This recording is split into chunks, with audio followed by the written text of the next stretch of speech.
Okay, so I will call the meeting to order. This is the Shelby Historic Preservation Commission on November 20th, 2020 meeting. Roll call, Lacey Bissett.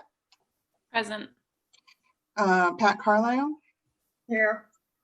I'm here. Mary Durkin. Present. Joe Thompson. Present. Mayor Shag. I'm here. Oops. Joe Geis. Here. And Jessica Gribben. I think she'll be joining us later.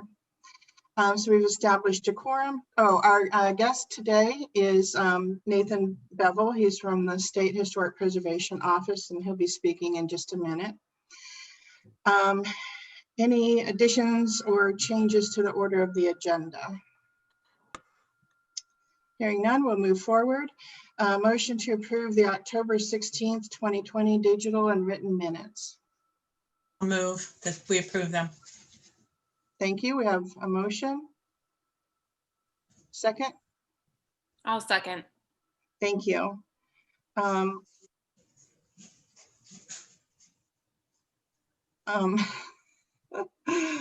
not awake this morning. Call for vote. Aye. Motion Aye. to approve. Okay. Thank you. Any opposed? Motion carries. So committee reports. Chris, I'm sorry. excuse me, Chris. Do we have any electronic or notes that came in to Joe about questions or concerns that need to be in the minutes from elsewhere since we went electronic? Did you get anything about this meeting that anybody had any questions? I did not get any. Nothing to be No read in. public. Okay, thanks. Okay. So number one under the committee reports is design guidelines discussion, and I invited Nathan Bevel from the State Historic Preservation Office to give us an introduction as we start to work through our local design guidelines. So Nathan, I'll give it to you. All right. Thank you all for having me, bright and digitally early. I didn't really get a chance to pull together a whole lot of slides. I did have some examples, but I don't know with the live streaming on switching control. So I may end up just sending some of this stuff over to you later, just for the sake of ease and technology. But essentially, what design guidelines are takes the standards that are in your ordinance. So whenever you make a design decision right now on a designated building, you cite the ordinance, and it's one of the usually the 10 standards of rehabilitation. The design guidelines take those ideas and pull out how it would impact the designated historic building. There's a lot of different approaches to this and a lot of different kinds of documents that people have put together. Because in some cases, they will pick an idea that is very specific to their community, a very specific challenge that is local, or they will come up with something that is a broader issue, but something that, they're seeing a lot of that work. So first step in all of this is to have something designated. You have design guidelines, again, as they apply to either an individual building, which is a little more rare to have that, but I have seen that they'll have a design guideline for an individual building, or they will have design guidelines for a district. And so it looks at the entire district and how those standards are applied across that district. This document we expect, so if you were coming in for like a CLG grant, for example, we would be expecting that you would be getting this passed through City Council, because that makes it something that you are able to use in making a decision. So if right now, if you make a design decision, say that you tell someone they're not allowed to rip off their historic porch, it's in good shape, but they just want to do a stone porch instead of a wood porch, just use that example. You would have to look at your ordinance to make that decision.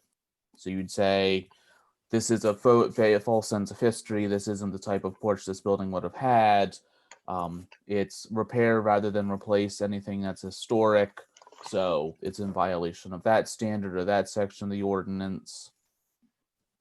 If you had design guidelines, you could say wooden porch, and they've been passed by city council. You could then also say porches are kept. They're an important aspect of the historic district, and therefore it needs to be maintained. You could actually say this is essentially as part of zoning code at that point. That theory is then cemented in on that feature and in that idea.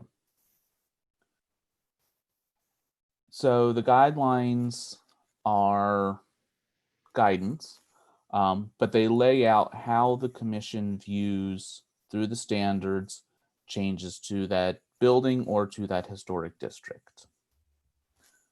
So it'll provide, for example, information on what you're going to look at for windows, which everybody hates that topic.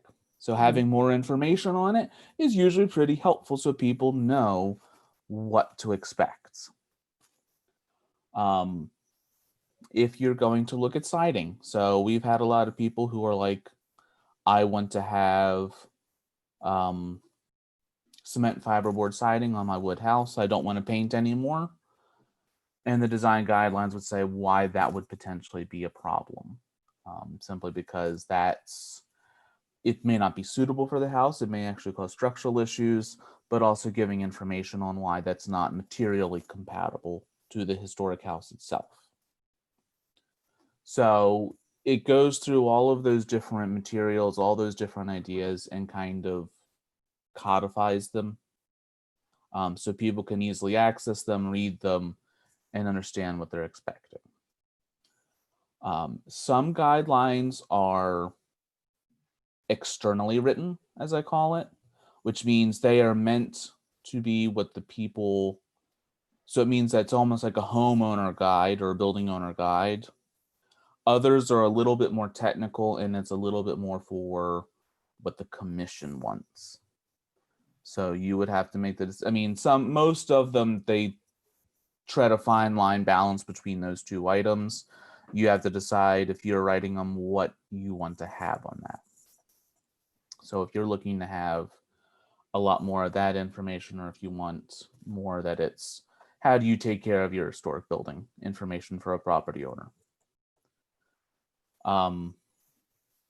Again, it just takes all those different ideas and it allows you to then make those decisions and gives the owners that information.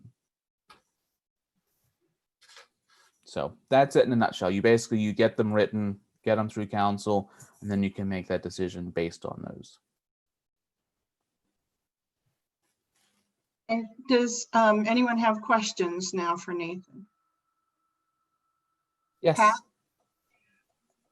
I'm curious as to whether most design guidelines are written with the assistance from some professional group that does a lot of these things through, and that obviously there's money involved there. They want to be paid for their service. Or do you see design guidelines that are simply written locally by local persons and still approved by city council? What's the most popular route? Usually it's by a consultant. I just had one recently. They did do their own. I haven't had a chance to look at them. And they were a little bit more in the update category. They had a document previously, and then they were just going in and adding in some additional information.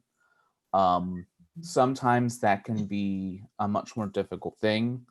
So for example, Dayton was looking at solar panels.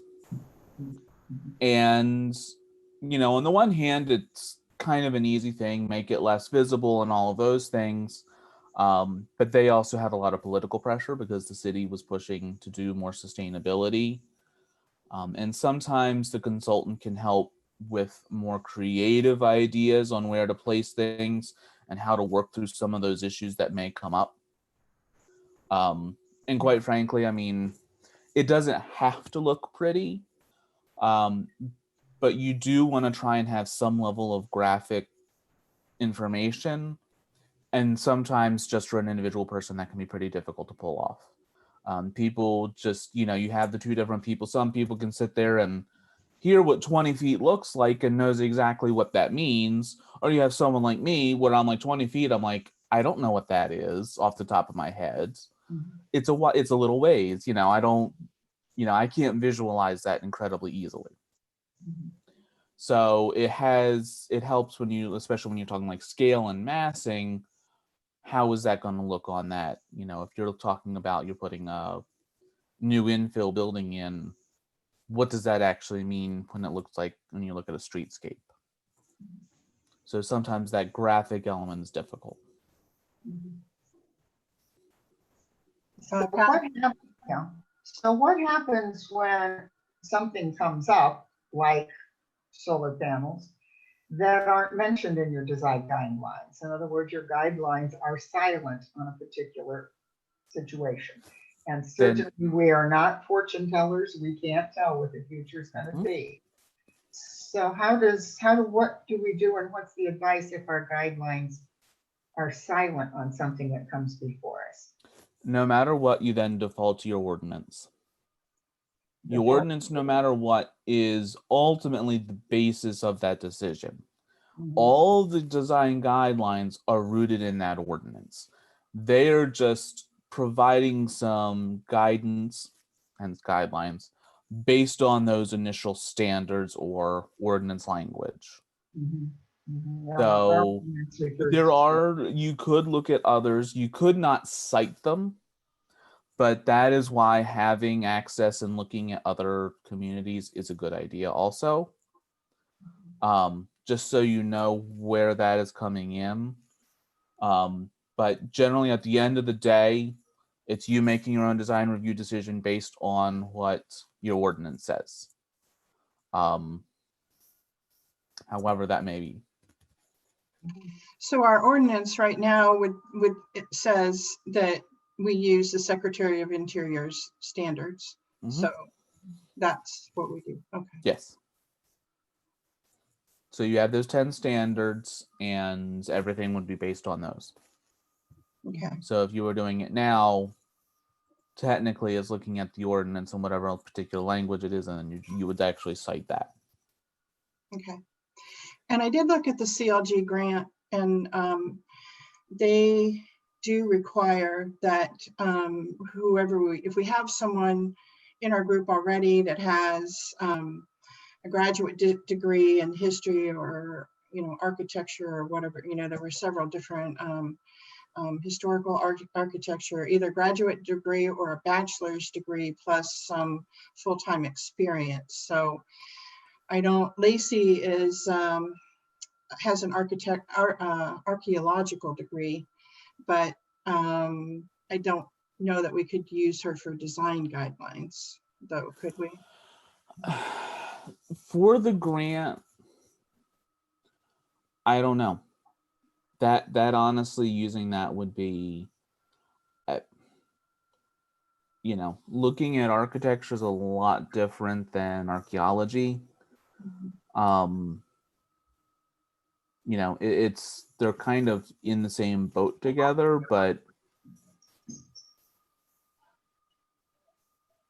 and that's not a dig on gosh, I actually can't believe it just said dig. No pun intended. It's nothing on art, but it's just, architecture is such a different ball game typically. Yeah, I mean, just to add my own personal input here, there's definitely crossover depending on what you do, right? I did a little bit with historic log cabins, but whether or not that would transfer super well into, some of the basic principles are there. Whether I have the expertise in architecture, no. Someone who did a master's program in architecture, certainly historic preservation, they would have more of an expertise on that. So. You've worked with historic preservation though too, haven't you? Maybe as a volunteer, but. In the context of my work with the Forest Service, just just because that's kind of inherent in archaeology.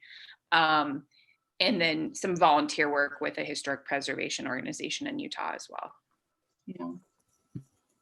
Christina, you said that we're currently using what kind of guidelines? Oh, the Secretary of Interior Standards, that's that book that I gave you. Oh, that's what it's called. Okay. Yeah, that's, yeah.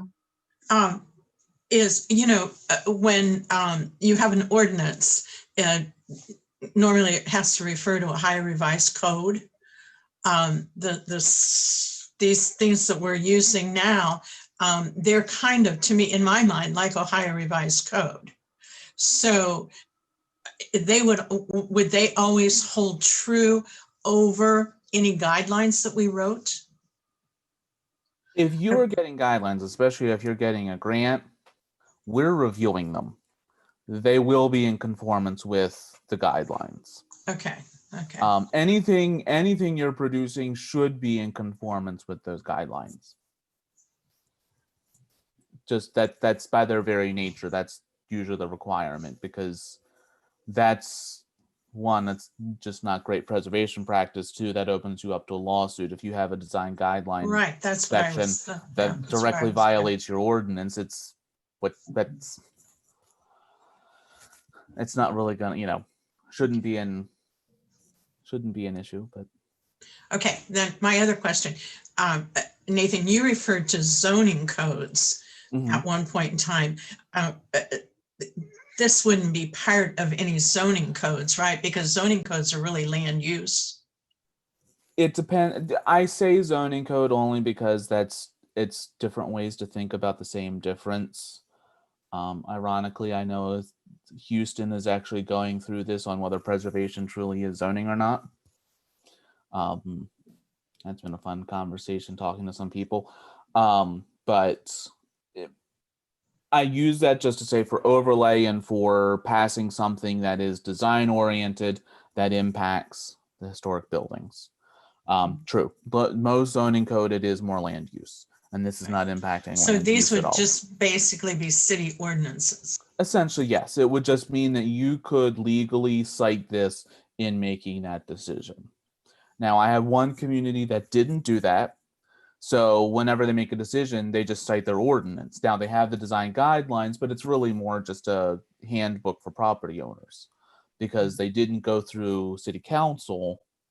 So therefore, they cannot use that as the basis for their design decisions, which almost kind of defeats the purpose, because you want to be able to say, we have this written that this is a clear issue here.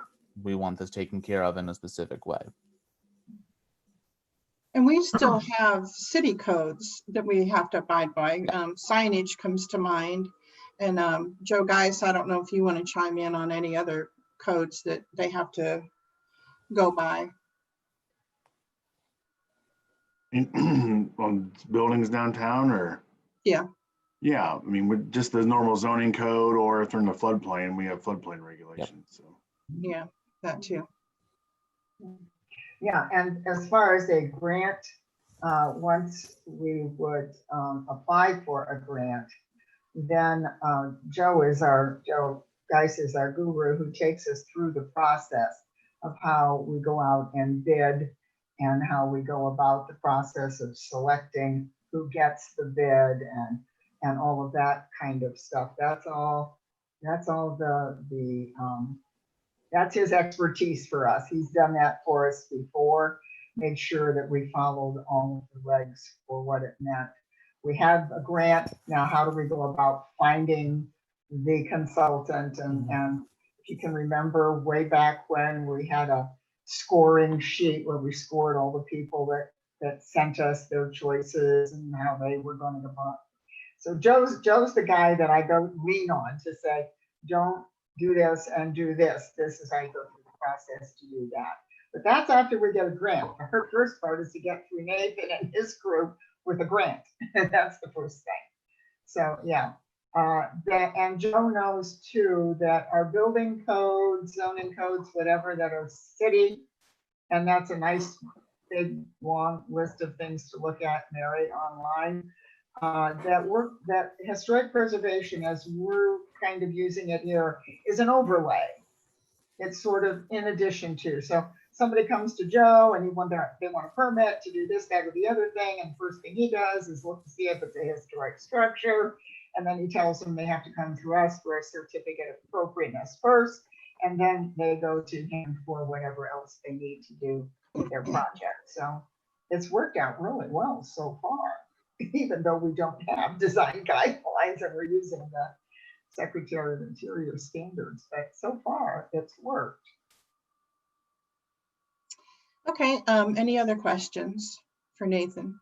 And I just want to add, any consultant worth their salt will know they have to look at all of those building codes and zoning codes, that those all have to be looked at. But that is also where this is also where passing this through local legislation is also important. So in a lot of zoning codes, for example, today, they have very specific setback guidelines. You know, they're not, some of them just don't even anticipate, for example, losing a building in a downtown area. And so they said we want to have a lot setback that almost is more in thinking of residential or outside of that historic core.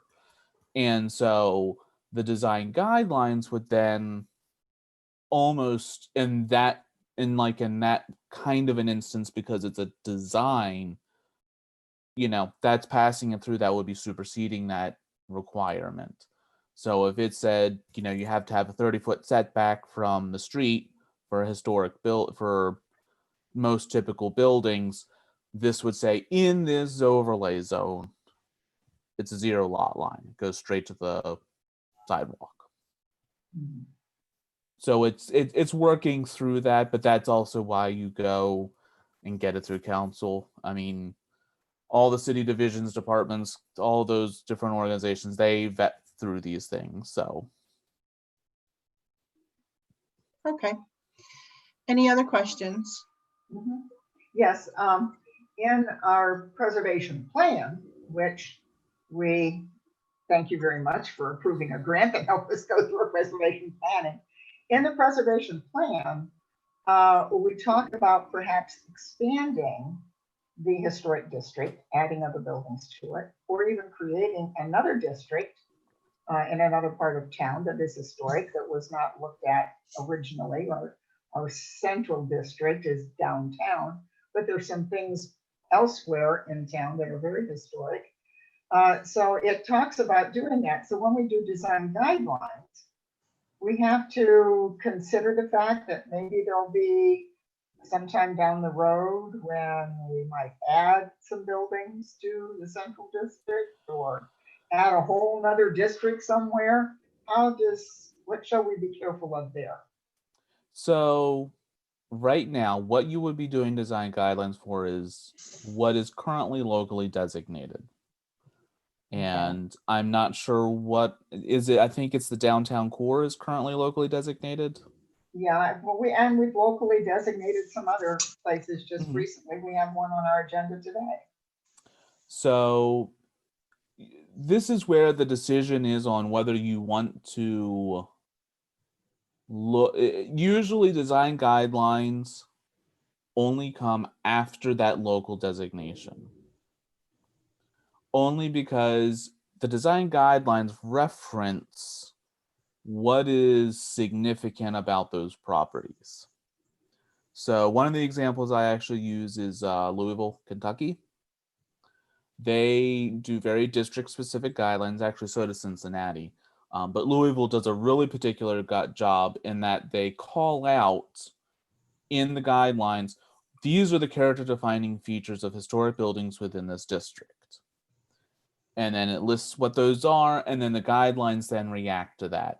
So if you know, say you're in New Orleans and you've got a bunch of shotguns, you're going to say that the shotgun style house is what's the significant, and that's the primary building.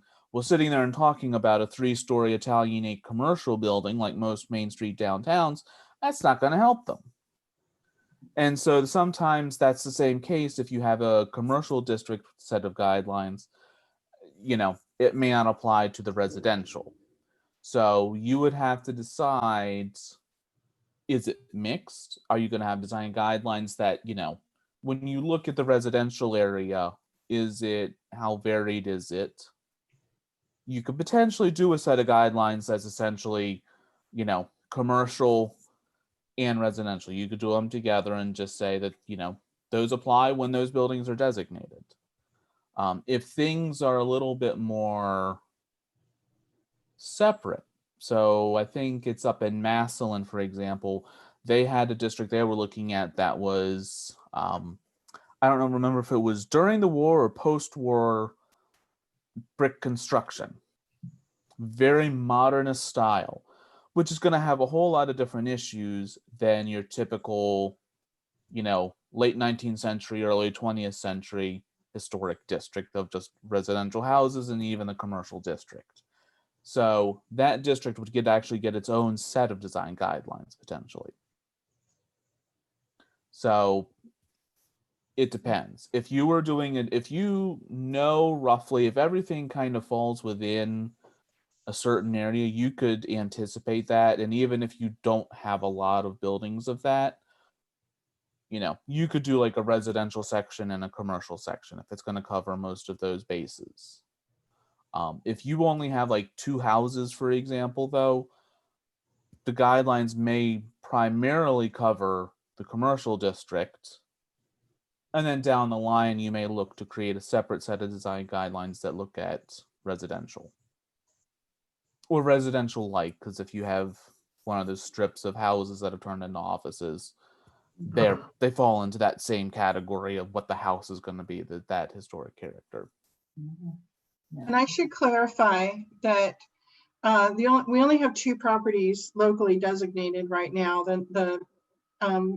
The Center Historic District downtown is on the National Register. It's not on our local inventory yet. And so that's one of the things we're going to talk about today is, getting that public hearing set to include those properties as well as another property that's come in. But and then we've also got some on the state inventory. Some of them could be in addition to our National Register. Some are houses, that are just spread throughout the city. That way back, even before we did the National Register, they were on, I think in the late 1970s, they were put on the state inventory. So I can see we have a lot of different things that we need to look at. I would say first step, even before you do that CLG grant, is to get that local designation done. Okay. Because that's a question that the review board for the grants usually will be looking at.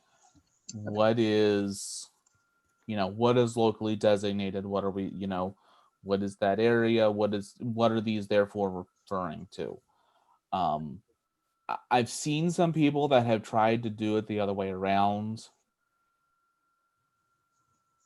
It's I hate to put it this way, it can be a waste of money, because if the people in that district reject that district designation, then you have a set of design guidelines that you've spent a lot of money on and worked really hard on that then don't get you anywhere. They don't impact anything. So if you have a commercial set of design guidelines and you don't have any commercially designed buildings, then they're a moot point.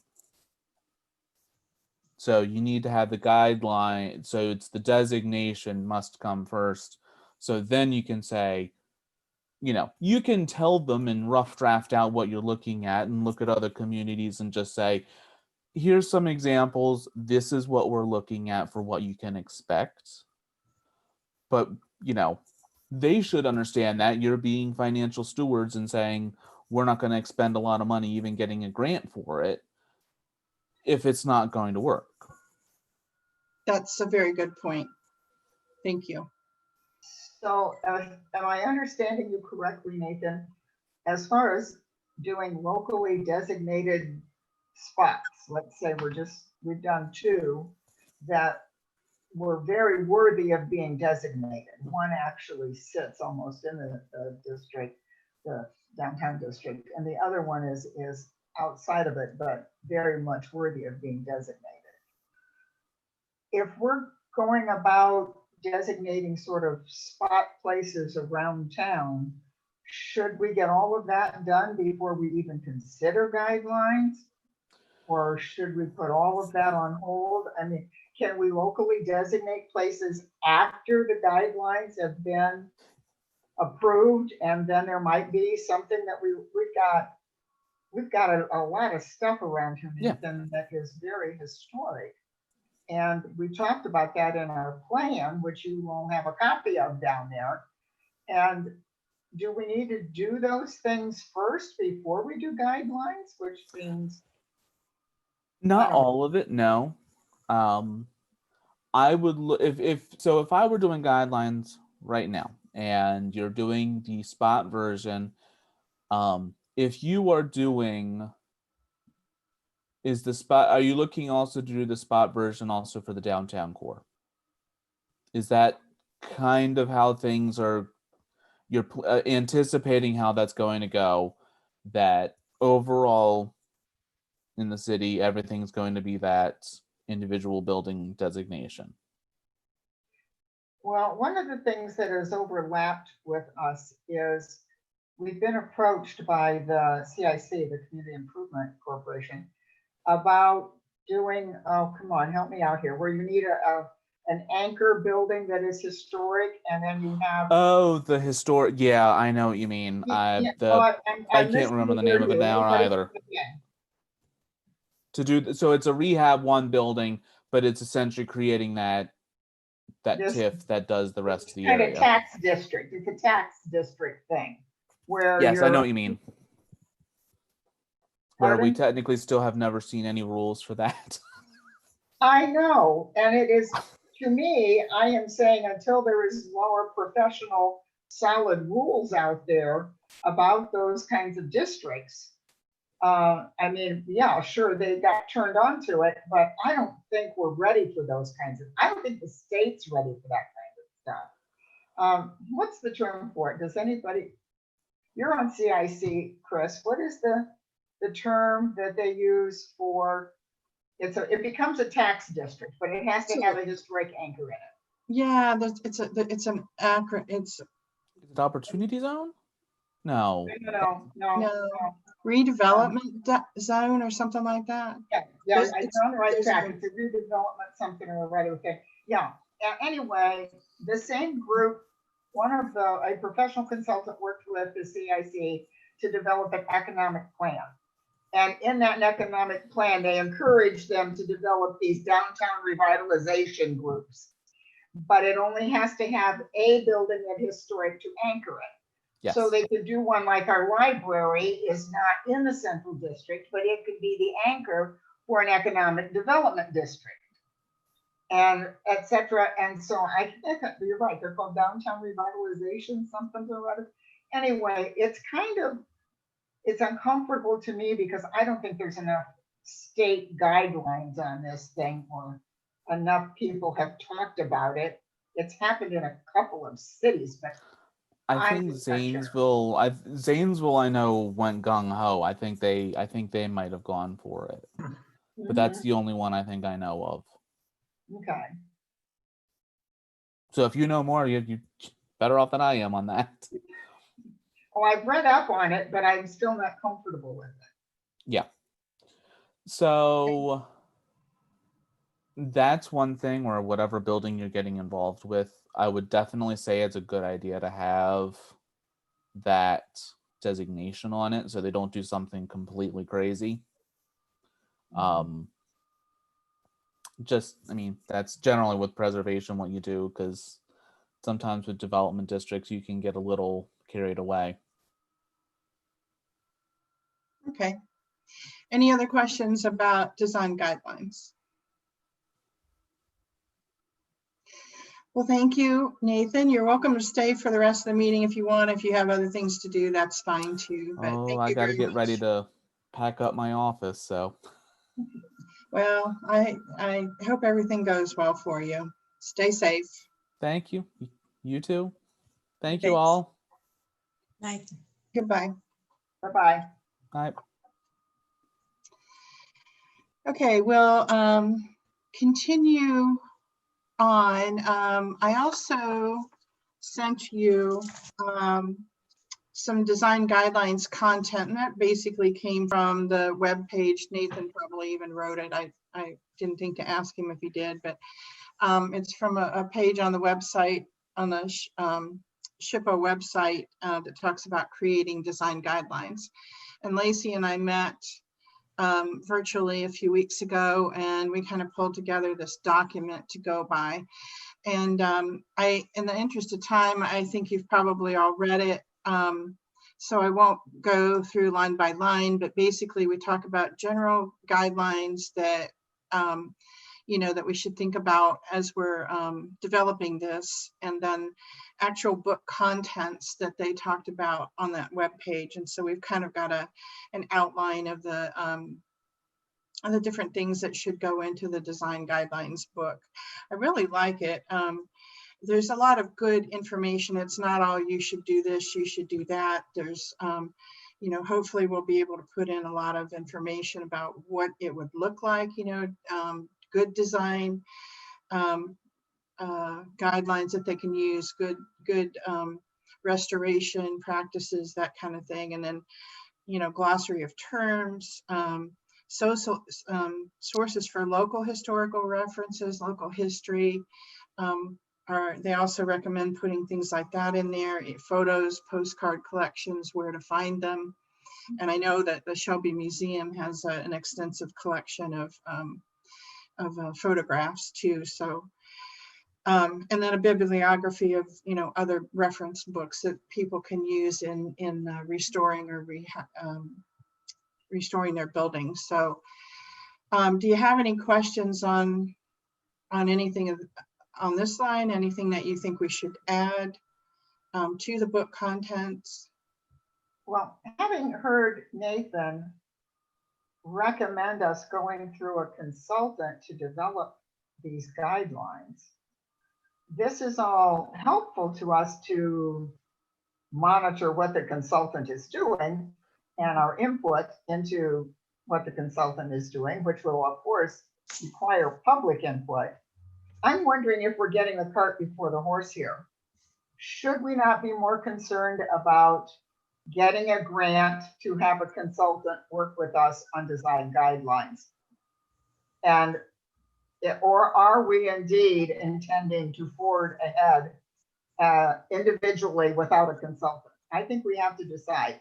We are going to have a consultant, or we're not going to have a consultant, because a consultant certainly would already be referencing this stuff and already know this stuff, I would think. Now, it doesn't hurt for us to know this stuff in just the sense of saying the consultant's doing a good job. Yes, they cover this. Yes, they're covering that. Well, I think we have to decide, are we or are we not going to have a consultant? And does that depend on us actually getting a grant? And if we don't get a grant, then what do we do? I mean, for the legal all the legal issues, I think you have to go with a consultant. Yeah, I've actually got that under item 5. So why don't we wait and discuss the whole thing on item 5 so that we can move ahead on the agenda. So we'll wait a few minutes and talk about that. Is there anything else on this document that we want to talk about? Chris, I'm concerned all along. We've nailed ourselves to the Secretary of Interior standards. And what do the guidelines do beyond that? And in particular, what if the property owner does not want to spend the money and effort to conform to those standards? We're going to have decaying properties downtown. There's no other option. Well, we are locked into the standards per the city ordinance. So That's right. Yeah, at this point, I don't think that's really an optional thing for us to, it's how we So interpret them. What's this meeting about today? What are we talking about? Well, we're talking about local design guidelines that would— Beyond what the Secretary of Interior specifies? Yeah, because there might be certain things like maybe there's, when we look at the whole center, the Shelby Center Historic District, there are certain things that are unique to that area, like those bay windows that were all over, you know, and some of them have already been destroyed. So those are the types of things that are specific to Shelby that we want to maintain. We don't want those bay windows torn out. You know, we would want that to have them preserved, right? I mean, those are things that we need to talk about and need to think about. But Also, wouldn't those conversations be with our consultant who's doing the design guidelines that jumps off of, for Joe's understanding, that jumps off of the Secretary of Interior's into what looks to be something we locally want to do. We write local design guidelines in addition and above the Secretary of Interior guidelines. And that would be a conversation we'd have to have with the consultant, that kind of stuff was in there. That answers my question. Okay. All right, any other discussion on that? And I think to Nathan's point, and to your point, Pat, I think we are getting the cart before the horse, but more so because we don't have locally designated properties yet. And so that's one thing that, you know, that we'll talk about here in a second. So, okay. Is everyone comfortable with moving on? Okay. Number 2, review of the certificate of appropriateness application for the mural on Black Fork Street, which is part of the old coffee shop, and it's on the National Register. And then the painting the exterior on Main Street. We were a little bit behind. They were new property owners and they didn't realize that they needed to do a COA with us. So the mural is already partially done. I sent you photos of that, and then I also sent you photos of the exterior of the front of the building. The addition where the mural is, I talked to a property owner last night and he thinks it was built in the 1960s or so. So it would be part of the structure of the contributing structure that was part of the National Register. So, so it would fall under our purview for that. Oh, wait a minute. I just want to say goodbye, everybody. I have to go play golf. Oh, Oh, bye, hi, Tim. Tim. He's probably Yeah, listening in to see what you've been getting Okay. into, huh?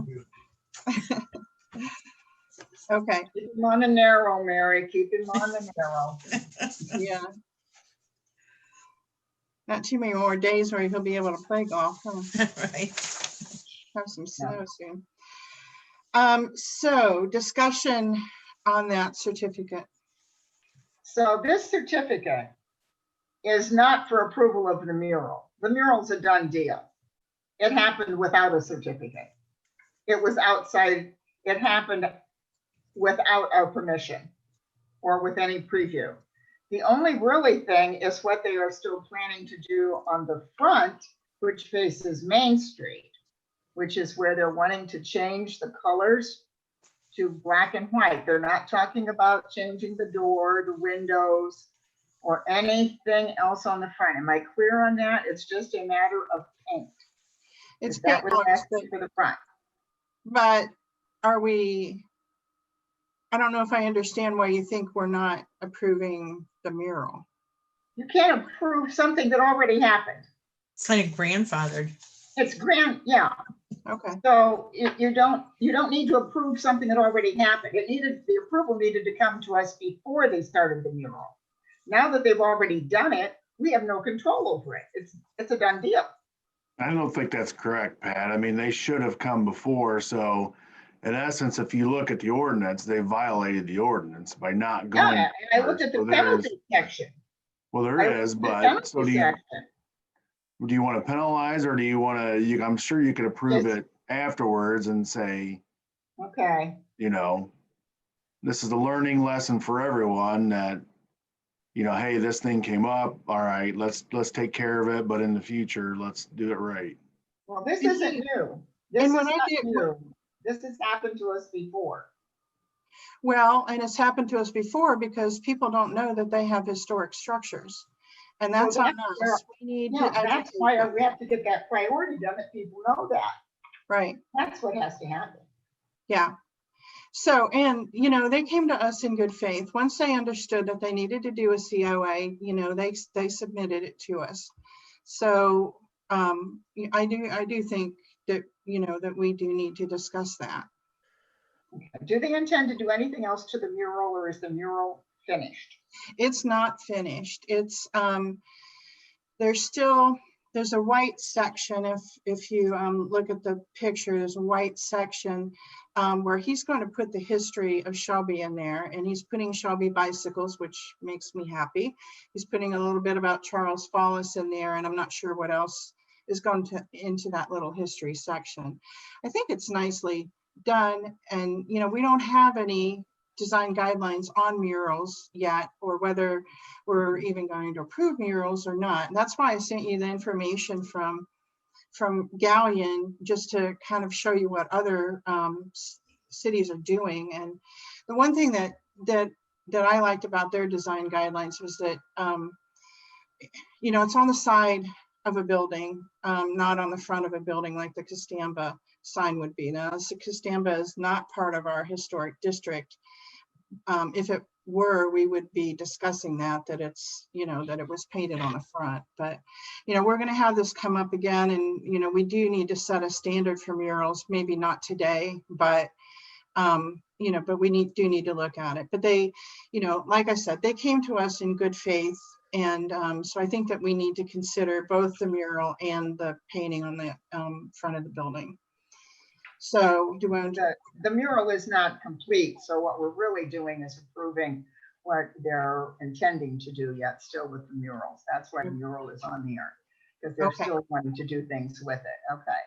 And am I correct? The front of the building is simply paint. All they're asking is paint. On the front of the building, they're asking permission. I have a question. So there's a picture that you sent, Christina, that does have white on the walls and then black on the, you know, the window frame, the muttons and all of that. So is that not, have they not done it already? They did paint it already. That's what the final paint scheme is.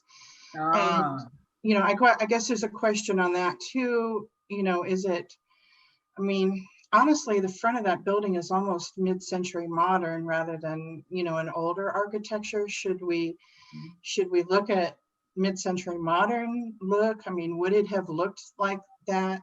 I did contact Tom Claybaugh too to see if I could get some other pictures throughout the different times, and he said it was painted all different colors. So there's really no. it's been all different colors over the years. It really has been. Yeah. White has been its primary color over the years, but it's been a lot of different colors over the years. I think the latest one was kind of like a forest green. Yeah, there was. And then Connie painted over it with gray. Oh, Do we right, know- okay. Yeah. Do we know if it's actually, if it's wood or if it's metal for the window framing? It's wood. Is it wood? Wood. Okay. It's wood. Because, you know, that era, you know, if it is a mid-century or like Art Deco, it looks a little to me. Not that that's an official architectural term, but A little bit earlier, yeah. the you know, the only other thing I would think is if it was bare, you know, if it was metal originally, then that would be more authentic. But if it was wood, then it would have been painted originally. So, and it is I can fairly remember it neutral. being painted as far back as I can remember. It's had paint. Well, and we're not talking about hot pink paint, you know, something that obviously would not be historically appropriate. So then I think it's just a matter of whether or not we have color preferences, and that would be a local design guideline thing, which we haven't established yet. Correct. I don't really have a problem if black and white is the theme. I don't really have a problem with black and white. I don't have a lot of issues with paint because paint can always be changed. So, and I believe the window as it is pretty much historic. It's a unique window that is in the front of that building. I would not want to see that window pulled out and something else put in. I would want that window to be preserved and maintained. And that appears to be what the purpose of this is maintenance on that window. in that area around the window. So that area to the right of the window. So yeah, I don't have a problem with them doing or having done the paint to the window, because that was primarily a maintenance thing. That window needed maintenance. So I don't have a problem with any of that. I'm not, if we're gonna do the mural, then we do the mural, but we're setting precedent when we do this stuff. And that's what is starting to worry me. Without a design guideline that is specific to some of this, we're setting precedent by having approved it. And then the next guy around goes, well, you did it for so-and-so, you did it for so-and-so. You know, we had stuff that happened down there at the Legends building that never really was properly approved. So, yeah, and we've had paint applied to other historic buildings that never went through a COA.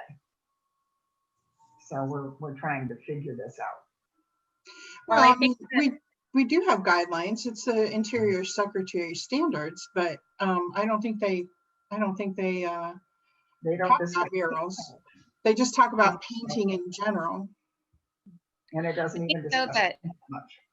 the fact that we are going to be, you know, in theory, getting these design guidelines created and then approved at some point by the city, I think we can say, look, we didn't actually have this in place when we approved this mural. So if we decide to change our mind on murals, we can say there's been new, you know, ordinances, or there's been new legislation essentially in place that has changed the situation, you know. That should be part of the COA. When we approve, you know, should we approve this today? Of course, the owners get a copy of the COA, and it needs to be typed up exactly what we're talking about here. We have to approve what that message is that goes into this COA. And then they get copies of that. They can even have a copy of the actual meeting. I mean, that's what I've done with all the ones in the past, is I get a copy of the meeting from Stacy and put that in with it. So the actual discussion can always be referred to again. But yeah, we have to make certain, and I need to know who it is that's going to type up the COA and have it prepared and get it to these people so that they know what we decided today. I have no problem with it as it is presented to us. And I think Lacey's point that it should be commented in the approval that at the time of this approval, there were no design guidelines, local design guidelines. I don't think that it violates the interior standards, because standards don't even talk about paint or color of paint. And I don't think there's anything in the standards about murals. I don't think there is. I think there is about painting. If it, you know, if something hasn't been painted, then it shouldn't be painted. But I don't know whether, I just don't remember what that was and whether it was painted before or not. But Yes. it's a moot point because now it's painted. So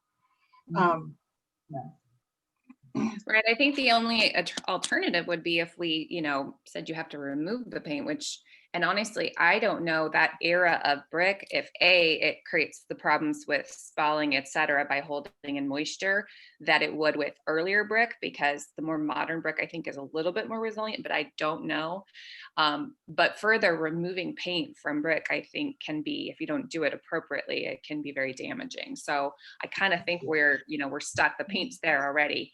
And what they add to it would just be more of, if we don't want to see certain things from a local perspective, because of, you know, how we want things to look, that's a different, you know, that's when we get the design guidelines. you know, and I think we've been saying brick. I actually think it's cinder block. I'd have to look at the picture again, but I think it's block. So Yeah, it does look like that, actually. Maybe Yeah. I didn't look at the right. Are you talking about where the mural is or the front of the building? mural. The picture that I printed was the one of the mural. Was there a picture from the front of the building? Maybe I Yes. missed something. Yes. I I must saw- have missed that photograph. Huh. So you're saying in the email, there is a picture of the front of the building and the way it looks now? Right. Okay, I apologize for having missed that other photograph. Yeah, it's painted white with black trim around the windowsills, so, or the window panes. So, okay, are we, let's call for vote. Are we ready to do that? All in No, we favor? have to have, okay, I will move that we approve Thank you. this COA for 24 West Main Street. It's the COA of Anthony and Beverly Hall. I move that we approve it and that we make comment in the approval that at the time of this approval, we did not have local design guidelines. I'll second that. I have an issue. Is it up for discussion? Yes, thank It you. is. Call for discussion. I think the stuff around on Black Fork Street is an addition, an intrusion, and is totally outside our purview. The fact that it's common ownership is moot. I think it was built in the 1960s, according to the owner. So it would have been part of the 1982 building that was part, it was a contributing structure to the National Register of Historic Places. So I do think that it is part of the building, not an intrusion. All right. Does that make sense? Well, no, but that doesn't matter. Okay. Okay, so we have a motion and a second for approval of the COA. All in favor? Aye. Aye. Any opposed? Okay, motion carries. Pat, could you write up the COA and then I think I have to sign it. Yeah, I have to pull out a previous one to see how we word things in there. But yes, I will write it up, and if I can find the form on my electronically, I can send it to you electronically and you can go from there. It's important that they get a copy of it. And I've always also thought it was a good thing to give them a copy of the CD that we do, so that if they wanted to listen to all of the discussion, they could do that. I've Well, always included that. they'll actually be able to listen to it again on Well, the however, but we need to let them know how they can hear the discussion. I Right, think it's appropriate. Since yeah, they were hopefully not they're present. right, and hopefully they're listening this morning, because I told both them and the people for the Pure Milk Barn that we were meeting this morning and that they could listen to it. So hopefully they're listening to it. So, Okay. all right, great. Okay, so number 3, review the nomination for locally designated historic landmark for Shelby Pure Milk Company, the barn on Whitney Avenue. Any discussion? I'm not a fan of doing a lot of local designations right now. We've done 2 that I thought were very, very worthy. But I'm not a real fan of jumping on a lot of local designations right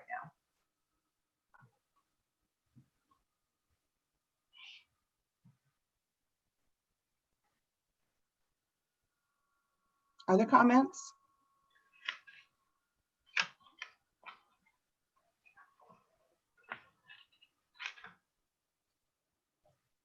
Chris, was this the one that the owner inquired about? They wanted to be designated as a locally? Yes. Okay. Yes. Were we discussing under what criteria we wanted to nominate it? Is that one of the things that we were doing? Yes, we can discuss that. Does it meet the criteria? Well, I think it's a little tricky.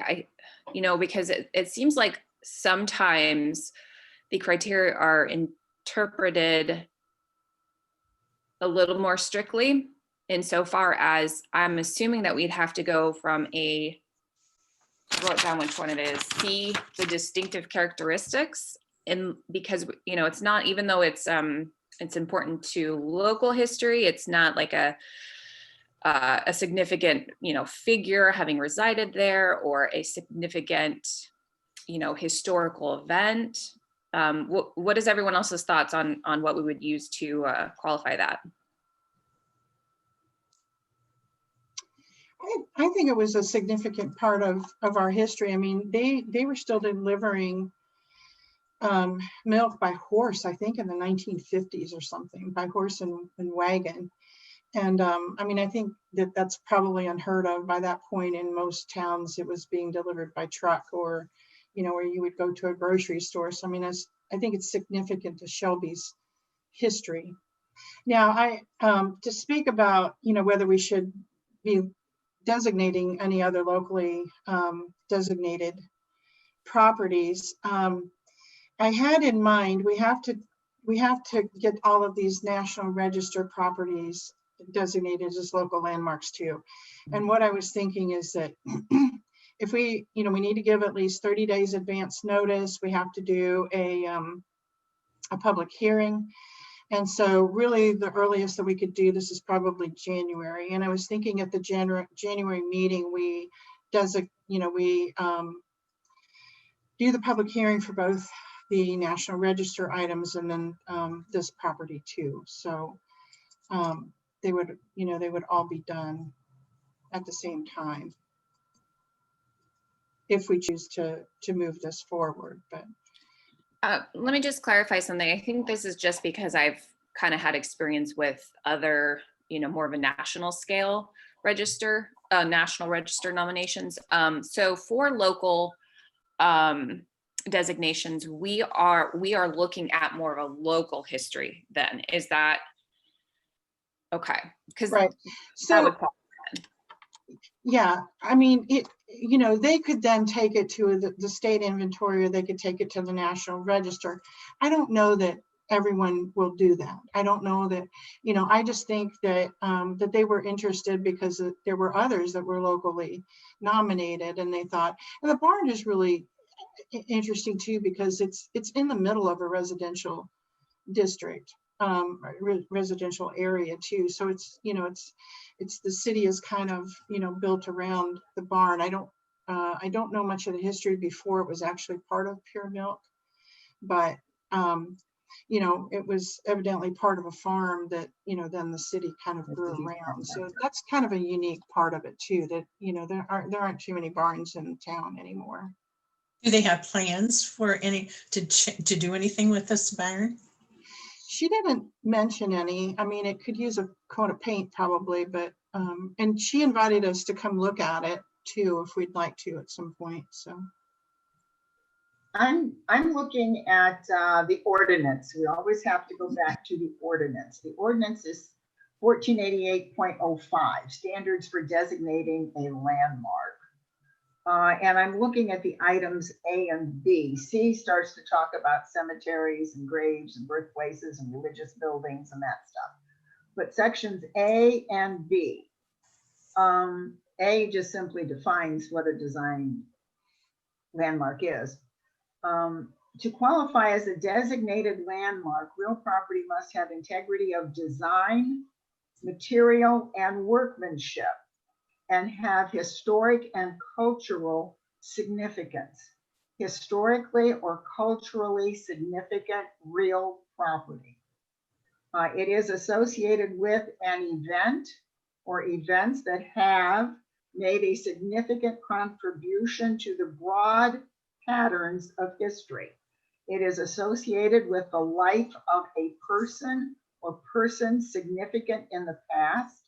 It embodies the distinctive characteristics of a type, period, or method of construction, or which embodies the distinguishing characteristics of an architectural style or a work of a noted architect or builder, or has yielded or is likely to yield information important to prehistory or history. I'm just not sure about a barn. Oh, I'm very not this particular barn, but just I think you drive anywhere through the countryside and you see these barns are collapsing because they're not being taken care of. This is a barn that's been taken care of. It may not be unique, but it is a unique I mean, it is a style that would have been used during that time frame that I feel like should be maintained. You know, you make a good point, Christina, because I was, like I said, I was kind of thinking nationally, but locally certainly, but we could actually make the argument that these barns are part of a pattern in our culture. And because they are on a national level, and there's so few of them, that, you know, this is something we could take it to the national level that way, if that makes sense. Like, it's part of the, you know, agricultural culture that is disappearing quickly. When was the barn built? I don't have a date. Like I said, before it was Pure Milk, I'm not sure. Let's see if that story that they wrote. I did try to go back through some of the old Daily Globes, and I could find a few stories, but they weren't really about the barn. They were more about Pure Milk. But I know at Pure Milk, they started using that building in the early 1900s. So if not before then. And they were one of the few in the area that actually delivered, and especially delivered by horseback. The museum has some fabulous pictures of the. Oh, the truck. my husband delivered milk for them as a child. Oh, really? Oh, Yeah. my goodness. Mhm. Oh, Yeah, wow. They delivered to our house. They delivered to our house when I was a kid. I remember. Yeah. I mean, you know, he was friends with, he can tell you the history of that probably. Yeah. Are we opening a can of worms? There's another barn a block closer to town. How many other barns are there around town? Are we going to take them all in? I guess my question is, why wouldn't we? I mean, if they We'll fit spend the all our criteria, time at these meetings talking about barns. well, I mean, if they fit the criteria and have historical significance. Yeah, and honestly, I don't know that we're going to get a ton of people who are like, oh, put me on the register. It just isn't something. Firstly, people have a misconception about it being restrictive. And secondly, they just don't know to do that. So I don't think we have to worry about an influx of barn requests. Yeah, I mean, I think this is a good thing that we do this. I think that anyone that fits a criteria, we should, you know, be looking at putting them on the local register. I mean, it helps us preserve our history. And to me, that's a big part of our history. We're all sitting here talking about how we remember that they delivered milk. So where does that, what part of the section 1488.05 specifically fits this location that we can say, this is the reason we're doing that one as a local designation? Cultural part. The cultural part? Okay. Historically or culturally significant real property. So this is a culture that is historic and culturally significant real property. yeah, I think That's both. the reason we would do this. I Yes. just want to get that in the minutes. So do we have a nomination to move this forward to public hearing for locally designated historic landmark?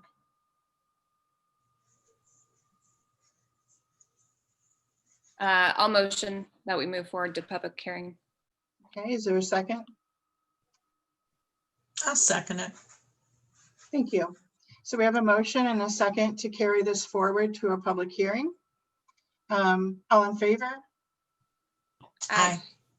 Any opposed? No, Okay, thank you. We have one opposed. Motion carries. I would like to set a date of January 15th. That's our January Historic Preservation meeting for the public hearing, not only for this property, but also for all of the properties that are on the National Register of Historic Places, to place all of them on the locally designated historic landmark list. now that is a Friday and council meets the following Monday. Council meets on the 18th, Right. I think, or maybe the 19th, because the 18th might be a holiday. January always has one of those holidays. Right, I mean, unless we call a special meeting, we're always gonna run into that situation where, you know, so what Pat's talking about is as soon as we accept the nominations for approval by city council, we have to put it on the city council agenda for their next meeting, which is, you know, we ran into that problem with these other two, so. Yeah, we did. It was the exact same day, actually. What I want to make certain is that it does get on the council agenda. And I don't have a problem with doing those minutes. I think it should be 2 separate meetings on the same day. You should open a meeting that is the public hearing, do that, close that meeting, and then open our regular meeting, which will also be I agree. our organizational meeting for the year of 2021. And organizational meetings are usually lengthy. So I think it should be 2 meetings on the same day, whatever one you want at 9 o'clock, and then the other one like at 10 o'clock or whatever. But that's probably, and they're going to probably be Zoom. It's January. I can't imagine they're going to be in person. So there'll be Zoom meetings. We've never done a public hearing by Zoom before. We did it in person. The only other one we've had, we did in person. So, yeah. And because it requires documentation and a resolution to city council, that has to get prepared as well. And we need a list of the actual addresses that are in the Central Historic District, if that's the one we're doing. If we're adding to that Marvin Memorial and St. Mary's, then they should be on that list. Right. So if we do all of that, let's be real organized, I guess is what I'm saying, because that's a lot to get done on one day. Right. Right, and we will also, if we're going after the CLG grant, I've got that down a little bit lower, but I've got dates on there that we need to comply with to make sure that everything gets done before the draft. And, you know, so I think one draft, I think I have the final coming to the commission on January 15th too. That's going to be a hefty meeting. That's a hefty meeting. Yeah. And I guess if we could can the public hearing be any sooner than that? It can't be any sooner than 30 days. Right. But it doesn't. Could we do the public hearing sooner and get that one done and out of the way? And then do our regular meeting on the 15th, which is our organizational meeting and grant meeting and all that kind of stuff. So it would need to be sometime before it would have to be between January 1st, I think, by the time we send out notices and. Yeah, the notices have to get out. You're right. We're at November 20th, so December 20th is the earliest that we could have a meeting. And we need to have time to send these letters out and explain what we're doing with the local inventory. And could we even do the public hearing after the 15th? Because then it wouldn't have to come before council until the 1st of February. It says no sooner than 30 days. It doesn't say it can't be more than 30 days.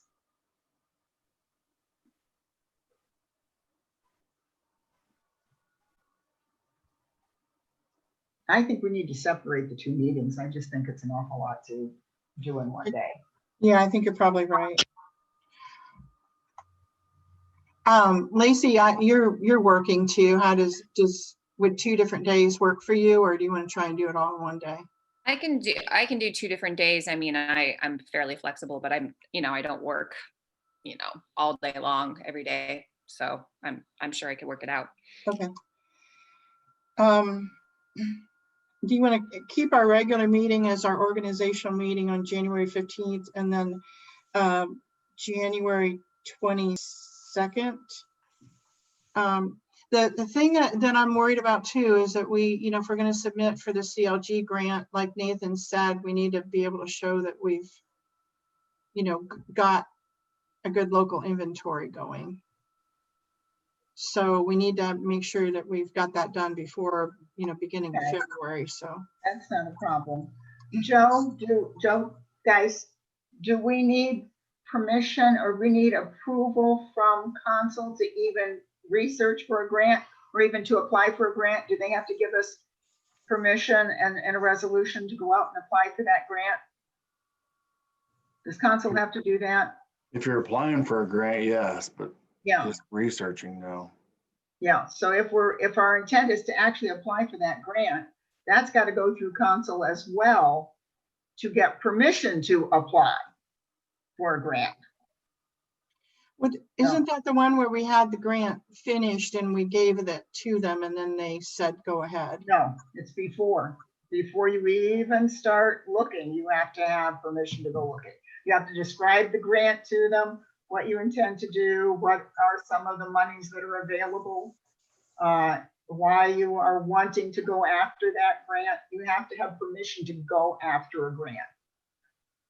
Then after you get it, you just use it then. They've given you permission to take the grant and use it for what you intend, but you gotta tell them ahead of time that you're gonna do it. But you can still do the research before Well, if council. the research is, yeah, you can start putting, you have to know what it is you're going after. Sure. You have to explain it to them. But the actual grant writing itself occurs after that. Okay, January 22nd for the public hearing. Is that good for everyone's schedule?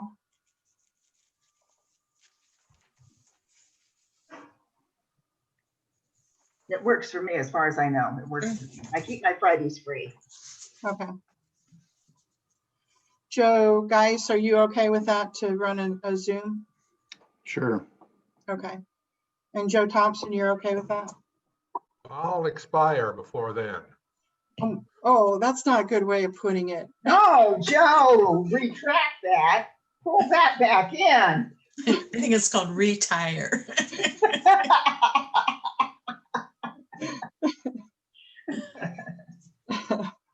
Okay. You scared me there, Joe. You took my breath away.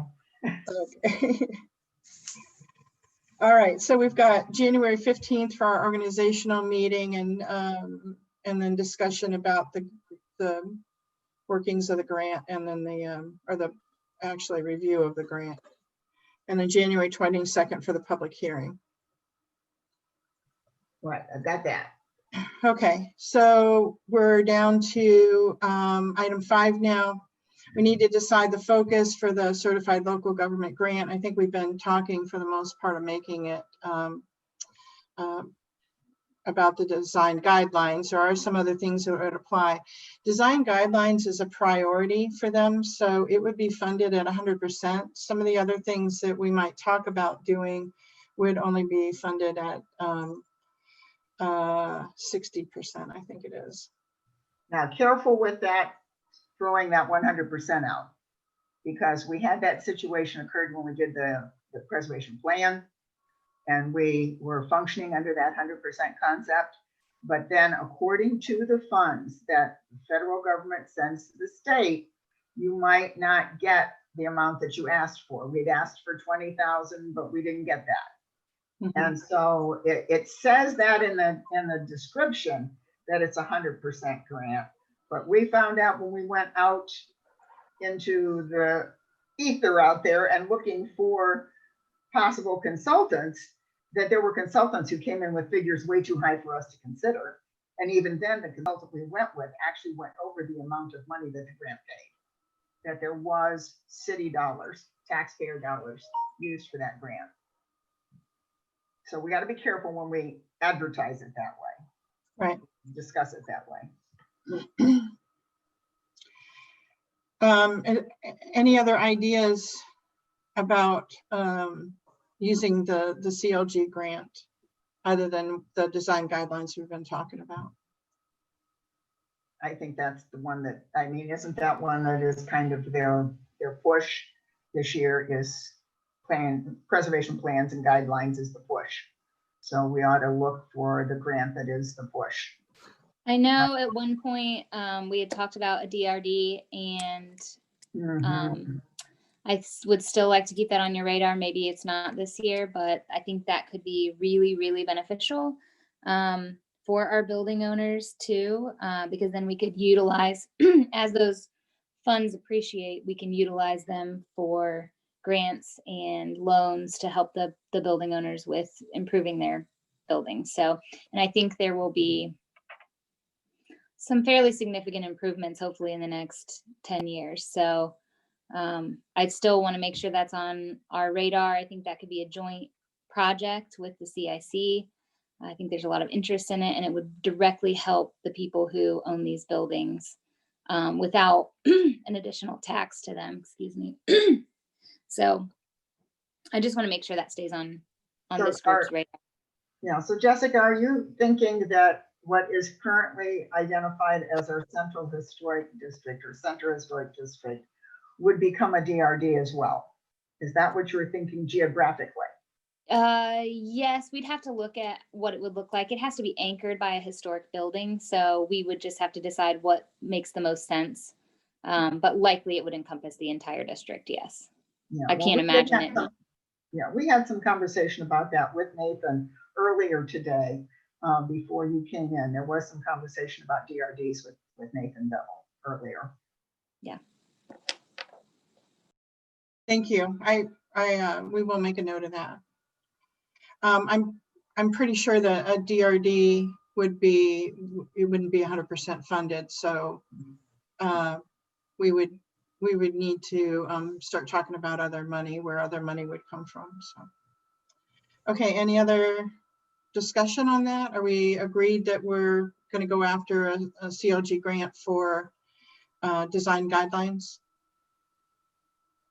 We need to make a motion.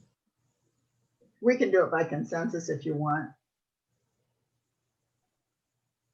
Is that a consensus then? Yeah. Okay. Me? All right. I don't mind writing it again. I wrote the last grant. Is there someone who would like to help me with it? Well, you and I dealt with the last one together. If you want help with it, I can help you. Okay, let's do that. That works well. Okay. So I have some interim deadlines here. The final is due February 12th.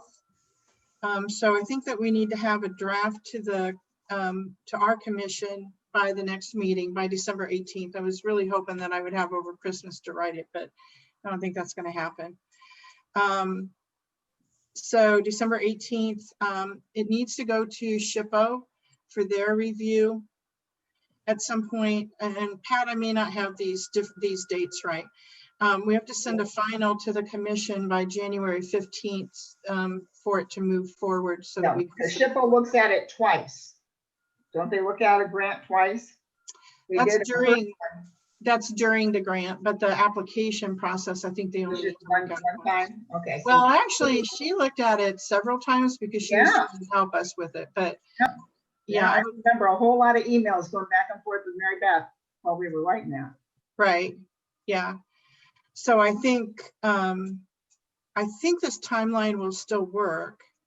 Now you're saying, because I thought the final to the commission on January 15th would be when they approve it and say, apply, go ahead and send it in, apply for the grant. But you're saying that we need to Do we have to put SHPO in there before? Yeah. Okay. Didn't we draft it, sent it to SHPO? It came back with comments, multiple comments that were in emails before we ever even put it in front of the commission. Right. They need to see the final. Yeah. And before that, council had to approve for us to go after a grant.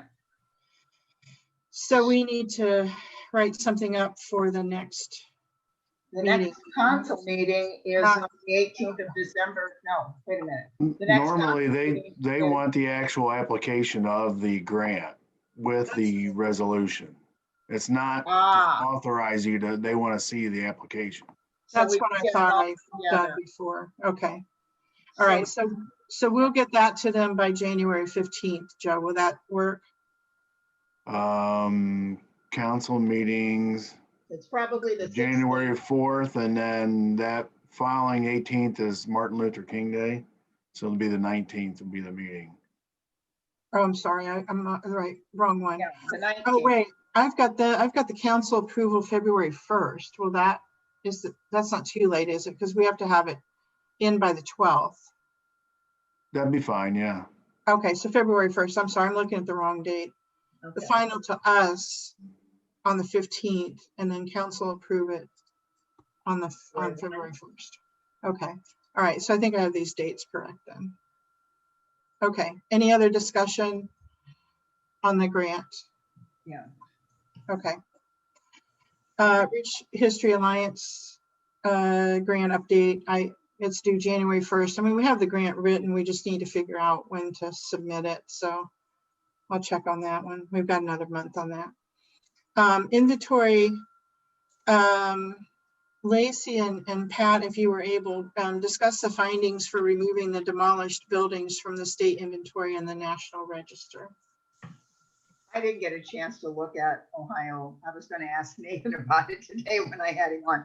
I didn't get a chance to look at how Ohio history wants us to go about indicating a building has been demolished. I did not do that. Yeah, it through my correspondence, I can't remember her name, but someone there, it sounds like it's gonna kind of depend. They don't like to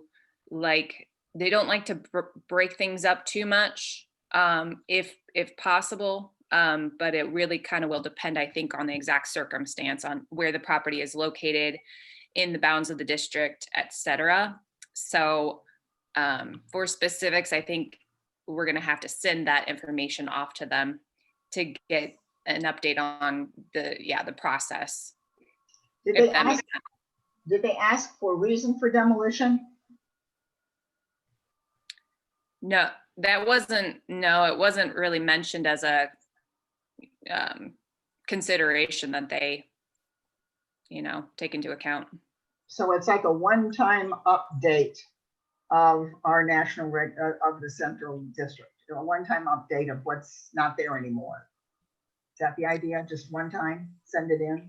Well, I think if additional buildings were to be demolished, we could do it again. But optimally, yeah, we provide all the information on what properties are no longer there that we know of right now, and then they reevaluate it.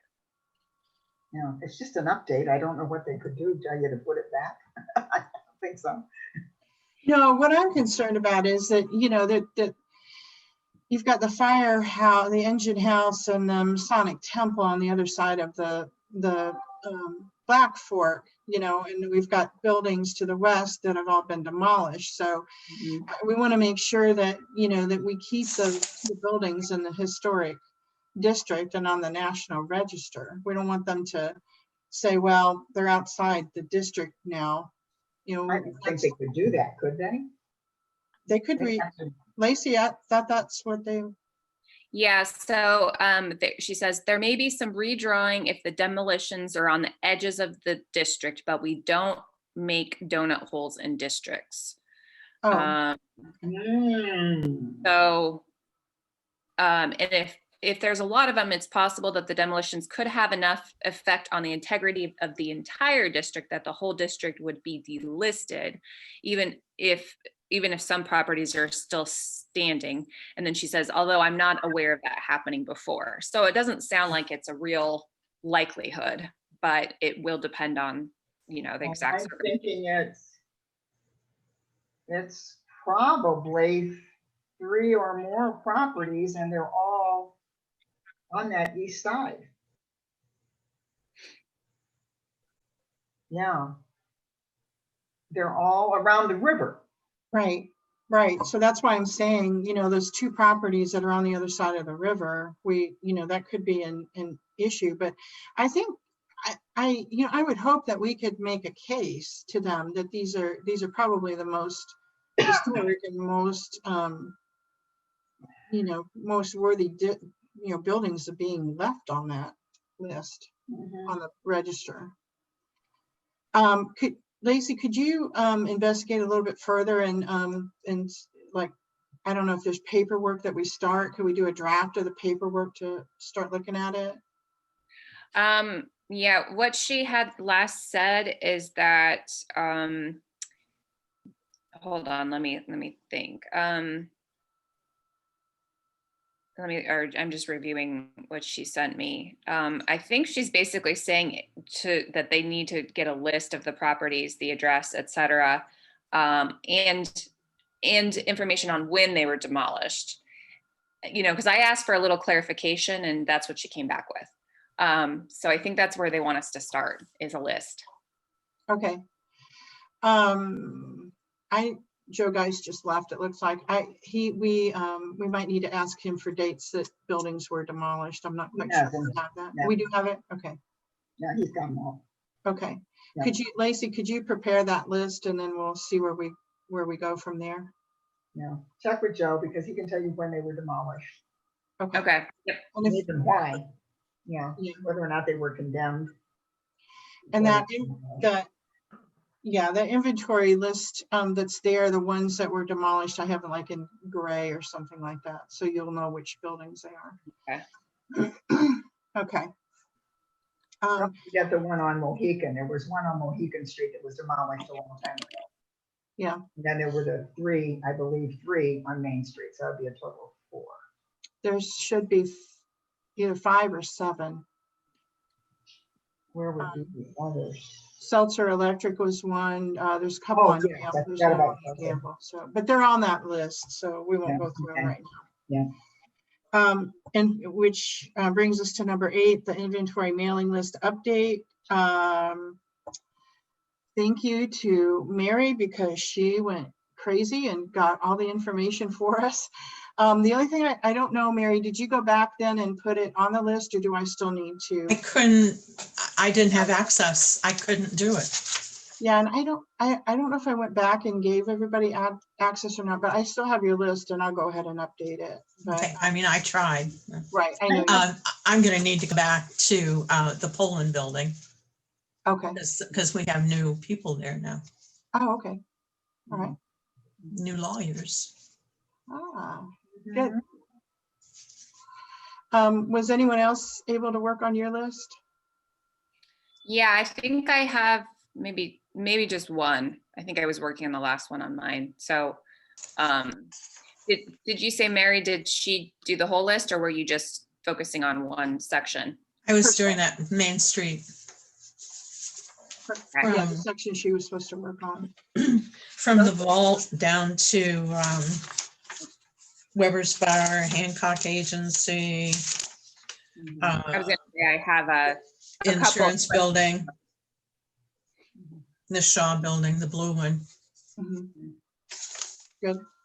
I was just gonna say I had a couple question marks on mine. So if there's anything that is, on mine that doesn't match up with yours, then, but it sounds like not, so. Okay, good. I've got most of mine done, I think, except for maybe some email addresses.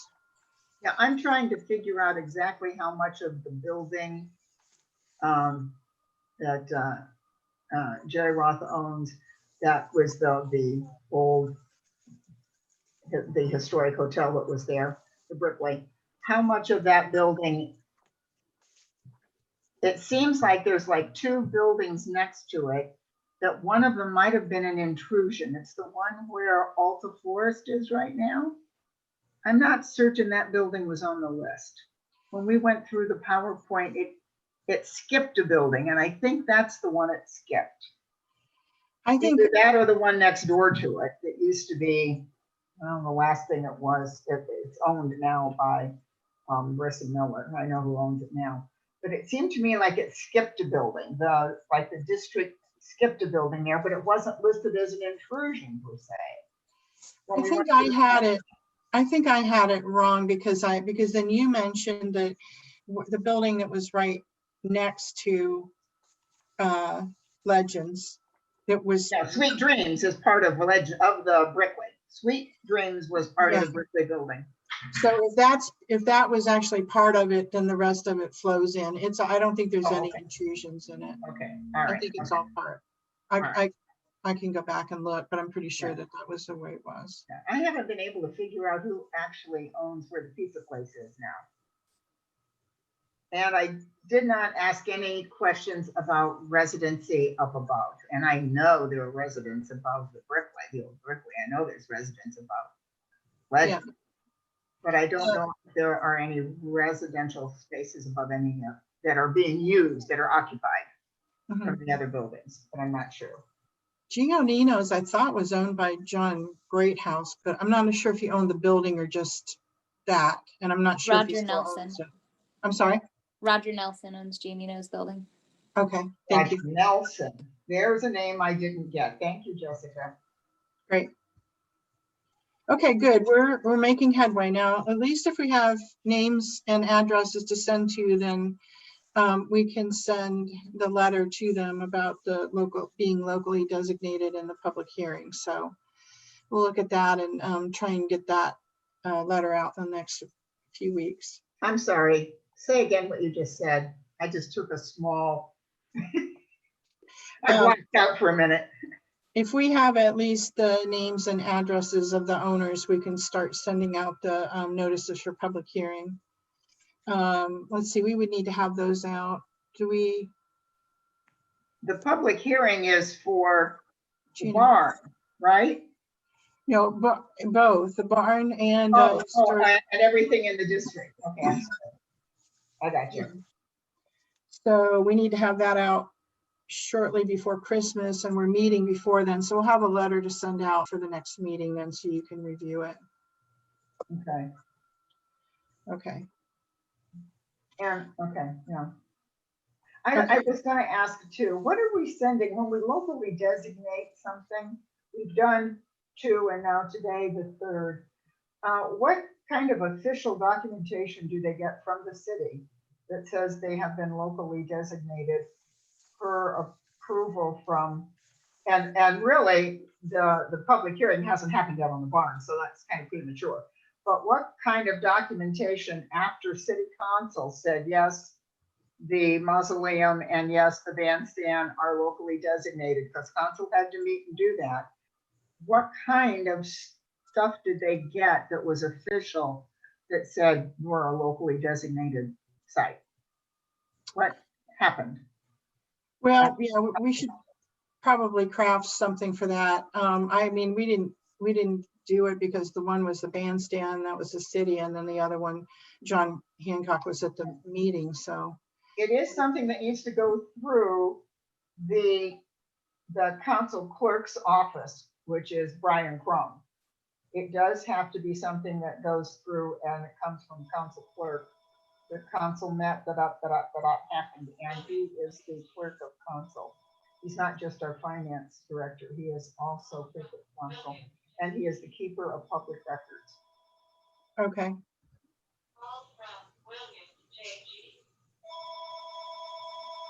Okay. Let's move on to number 9. We got about 15 minutes before we probably get kicked off again. Yes, I hear you. So, We had a fabulous time. I hadn't been in there for a while. I thought you had talked to Stan Kane and had gotten some figures to share with Brian Crum. Was I wrong? we have, okay, so number 9, window clings. I have a quote of like $1.25 a cling. I haven't talked to Brian yet because I wanted to wait. Cody Albert is going to design them, and I think he's doing it for free. That was the thing I was waiting on to see if we needed to pay him anything, and he didn't mention that we needed to, and he's starting to work on it. I mean, I gave him rough parameters. There's not a whole lot you can put on a 4x6 cling. 4 by 6 inches, right? Yeah, Okay, so it was meant to go like at the door, you know, as you Kind of that, yeah, a 4 by 6 photograph. If you think about what a 4 by 6 print photograph looks like. That's right. what it is, yeah, okay. It was And something. it's on every door in the district as well as Marvin and St. Mary's. Yeah. St. Mary's, I'm not sure. I mean, they've got wooden doors, so I'm not sure where they would put it, but but There's the li- already a plaque there. Yeah, there is. Well, we're talking, oh yeah, you're right. Yeah, the library has a plaque too. It's not, it's kind of hidden in the building, but there is a plaque there for them too. These are just something that as you walk in the door, somebody will see it and say, oh, this is, you know, this place matters. This is a historic building. So, I hope to have something to show you for next month. We're still kind of brainstorming on that. If you have any ideas for what should go on it, let me know. But we're looking at kind of two different ones. One that says National Register, or I think it says contributing structure to National Register, which is what the historic district would be, the buildings in that district. And then the other one would be local, locally designated. So. Any other questions on that one? I think those will go a long way towards having people understand, you know, what, and property owners especially, understanding what buildings are actually, you know, on these different historic registers. So, okay. Educational meetings, again, I left that on the agenda, but they're on hold until we get the design guidelines done so that we know what to talk to them about. Unfinished business, 1872, the engine house update. Mayor Shag left quite a while ago, didn't he? Joe, do you have anything to update on that? The only thing I know is right now that the present company that runs the paramedics out of there is being sold, transitioned to a different company or whatever. So I believe they're just waiting for anything for that to transpire before any future action. No, they've been on hold with that for a long time. Okay. I listened to the council meeting on Monday, and if I understood him right, he said that they want to lease the building. I don't think they were interested in buying it, but I might not be right on that. They might lease but not buy. Yeah. I'm not sure. Okay, we'll just leave it uncertain. Okay, no problem on that then. Engine house history digitization, that's still on hold, probably will be on hold for a while. And then 59 West Main Street. Does anybody have an update on that? I missed I missed a meeting. Okay, no update on that either. Any new business?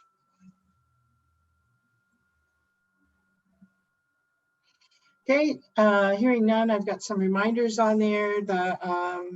Our next meeting is December 18th. City council meetings. Oops, I don't know why I have October on there.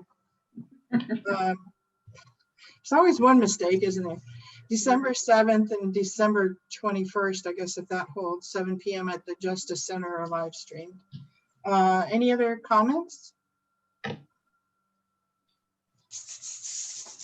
All right. Hearing no other comments, meeting stands adjourned. Thank you. See you next month. Hi, thanks. Thanks. Thank you, Joe, guys.